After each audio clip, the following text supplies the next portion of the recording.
Olá, bom dia! 18 de janeiro de 2021, semana iniciando com boa notícia para os brasileiros. Ministério da Saúde começa a distribuir doses contra a Covid-19 após a Anvisa autorizar uso emergencial de 2 vacinas. As últimas informações sobre o Plano Nacional de Vacinação e como foi o primeiro dia do Enem a partir de agora. O Brasil em Dia já está no ar.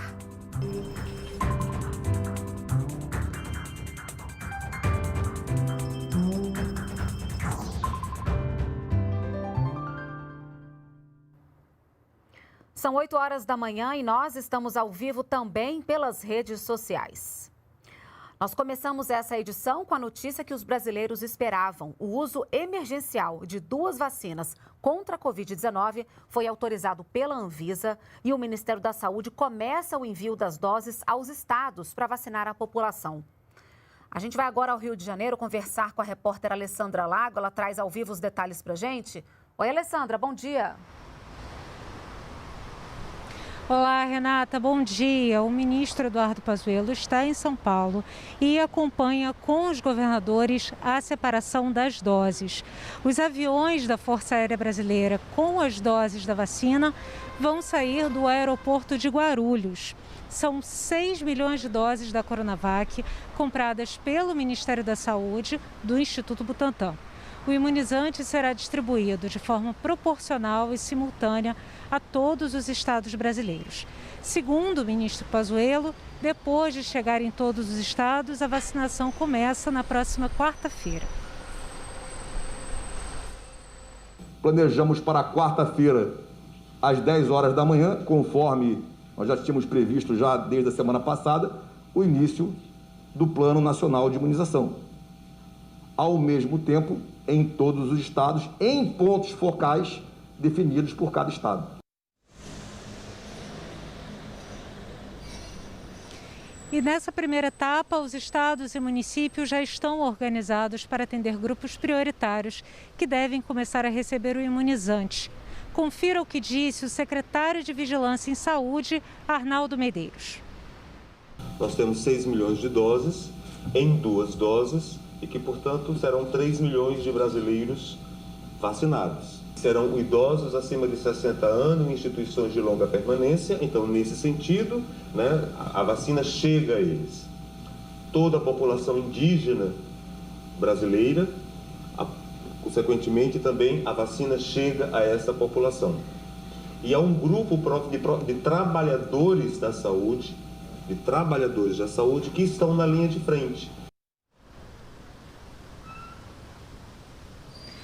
Sobre os 2 milhões de vacinas de Oxford compradas do laboratório AstraZeneca, o ministro Eduardo Pazuello explicou que negocia com a Índia a saída das doses do país ainda esta semana.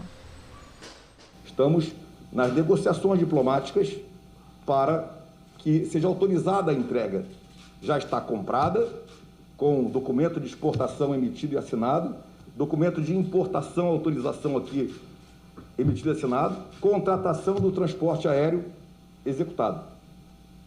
Então, todas as medidas que cabiam ao Ministério da Saúde, ao governo federal, já foram executadas. Agora estamos na negociação do momento exato de saída. E esse envio das doses só foi possível depois que o uso emergencial de 2 vacinas contra a Covid-19 no Brasil foi aprovada pela Agência Nacional de Vigilância Sanitária, Anvisa, neste domingo. A decisão foi unânime. Vamos ver como ela aconteceu. A reunião da diretoria da Anvisa durou pouco mais de 5 horas. Durante 9 dias, mais de 50 técnicos analisaram os dados enviados pelos laboratórios para garantir a eficácia e segurança dos imunizantes. As 3 áreas técnicas recomendaram a aprovação das vacinas de Oxford, do laboratório AstraZeneca em parceria com a Fiocruz e a Coronavac, do laboratório Sinovac em parceria com o Butantan. A Anvisa é hoje a única agência reguladora do mundo a analisar ao mesmo tempo 2 protocolos vacinais de uso emergencial e o fez em tempo recorde de 9 dias. Temos vacina. Para a relatora dos pedidos, os benefícios das vacinas superam os riscos. Ambas atendem aos critérios de qualidade e segurança para o uso emergencial. A partir de agora, fica autorizada a aplicação de 6 milhões de doses da vacina Coronavac, que já foram importadas pelo Instituto e estão no Brasil. A eficácia da vacina foi confirmada pelos técnicos da Anvisa e chega a 50,39%. Também está autorizada a aplicação de 2 milhões de doses da vacina de Oxford, que vão ser importadas da Índia. A Anvisa confirmou que a eficácia dessa vacina é de 70,42%. A aprovação da vacina é um desejo de todos, uma questão humanitária e de saúde pública. O momento é histórico de enfrentamento real à pandemia, capaz de reverter esse cenário devastador, um divisor de águas na história. Daí a importância de uma análise acertada, sempre pautada no equilíbrio e na cientificidade. O diretor-presidente da Anvisa destacou que o uso emergencial de vacinas é temporário e apenas para públicos específicos, previamente definidos nos estudos. Ele não substitui o registro definitivo da Anvisa. A ameaça ainda está à porta. O lobo ainda ronda o nosso quintal. Nessa contenda, as máscaras são elmos, o álcool gel, a higiene das mãos são luvas e o distanciamento social é a forma de ainda mais nos unirmos rumo à vitória que virá. No caso da vacina de Oxford, a decisão passa a valer assim que o laboratório for comunicado. Já o uso emergencial da Coronavac foi autorizado com uma condição. O Butantan ainda terá que apresentar um termo de compromisso para avaliar a quantidade de anticorpos produzidos após a imunização. E, paralelamente à aprovação da Anvisa em relação ao uso emergencial das vacinas contra a Covid-19, que ocorreu nesse domingo, a Comissão Técnica Nacional em Biossegurança aprovou a licença para comercialização da vacina desenvolvida pela AstraZeneca em parceria com a Universidade de Oxford, na Inglaterra, e a Fiocruz, ligada ao Ministério da Saúde. Essa aprovação foi necessária porque o imunizante tem material geneticamente modificado na composição. Essa vacina, sendo transgênica, ela precisa passar também pela CTNBio. São legislações diferentes. Uma legislação trabalha essa questão de organismos geneticamente modificados e outra legislação que trabalha essa questão de vigilância sanitária. A CTNBio, vinculada ao Ministério da Ciência, Tecnologia e Inovações, ela não avalia a qualidade da vacina enquanto medicamento. Ela avalia, sim, a segurança do princípio ativo geneticamente modificado em relação a isso. E neste domingo teve Enem, o primeiro dia de provas do Exame Nacional do Ensino Médio. A abstenção ultrapassou 50%. Segundo o INEP, apesar de tanta desistência, a aplicação foi um sucesso e ocorreu dentro de todas as normas de saúde exigidas. Para o ministro da Educação, foi um Enem vitorioso. Segundo ele, a realização do exame, mesmo em tempos de pandemia, foi importante para não atrasar a vida dos alunos. Apesar disso, a abstenção foi a mais alta da história. Dos mais de 5 milhões de inscritos para o Enem de 2020, pouco mais de 50% não compareceu para fazer a prova. No meio de uma crise, uma pandemia, nós conseguimos mobilizar milhões de pessoas de maneira segura. Para mim foi um sucesso. Segundo, que a abstenção histórica do Enem a última foi de 23%. E uma situação normal, bem normal. Agora nós estamos numa situação de calamidade. Tivemos uma aplicação tranquila do ponto de vista da segurança sanitária. Apesar de...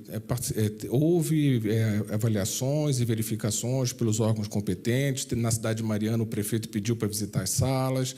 Vigilância Sanitária visitou a Universidade Federal de Santa Catarina, outros. O Ministério Público tinha também uma força-tarefa observando as salas de aplicação pelo Brasil inteiro e nós não tivemos nenhum local de prova interditado por questões de saúde. Em todo o país, mais de 20 ações judiciais tentaram impedir a aplicação das provas do Enem a partir desse fim de semana. Mas as provas foram adiadas mesmo apenas no estado do Amazonas e em 2 cidades de Rondônia. Além disso, 8.180 pessoas que pediram o adiamento por questões de saúde também farão o exame em outra data. Também vão poder fazer a prova em outra data estudantes de 11 locais que tiveram problemas para a realização do exame. Mais de 14 mil locais estavam habilitados para receber os estudantes.